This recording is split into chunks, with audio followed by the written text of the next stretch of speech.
রফিকদা এই দেখেন, আগে আগে এই মাঝখানে ছিল, এই অ্যাঙ্গেল এখান থেকে খোলা হয়েছে, লম্বা অ্যাঙ্গেল ছিল, এই অ্যাঙ্গেল, উপরের অ্যাঙ্গেলটা, এখানে ডবল অ্যাঙ্গেল আছে, এই খুলে লম্বাটা খুলে এটাকে আড়ে জোড়া হয়েছে এইভাবে।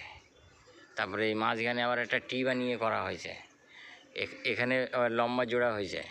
এসব কাজ বেরিয়েছিল অনেকগুলো, দুখানা স্লাইডিং। এই দেখেন, এই দরজার মুখে একটা, এই যে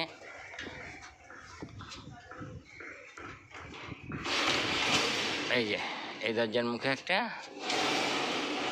আবার এই দরজার মুখে একটা। এসব টুকটাক কাজ তো একটু বেরিয়ে যায়। আর এই যে খাঁচাটা ছিল এইখানে, সেই খাঁচাটাকে একদম পিছনে সরানো হয়েছে, সরিয়ে এখানে আবার সব ওয়েল্ডিং করা হয়েছে। আবার এই স্লাইডিং বানানো হয়েছে, এখানে সব বাচ্চা ঢুকিয়ে দেবো তা পোষানোর জন্য। এই দেখেন, আর বেরোনোর জন্য জায়গা বানানো হয়েছে এটা রাত্রিটা টাইম পাইনি বলে বানিয়ে দিইনি, এটা আমি নিজে কেটে নিজে বানিয়েছি বেরোনোর জন্য।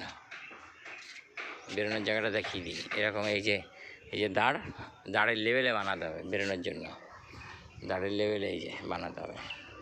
এই যে বেরোনোর জায়গা বেশি না, কিন্তু জায়গাটা হয়তো 12-14 ফুট হাইট হবে আর 1 ফুট চওড়া হবে। 12-14 ইঞ্চি, সরি ভুল বলেছি, 12-14 ইঞ্চি হাইট আর 1 ফুট চওড়া। এই দিলাম।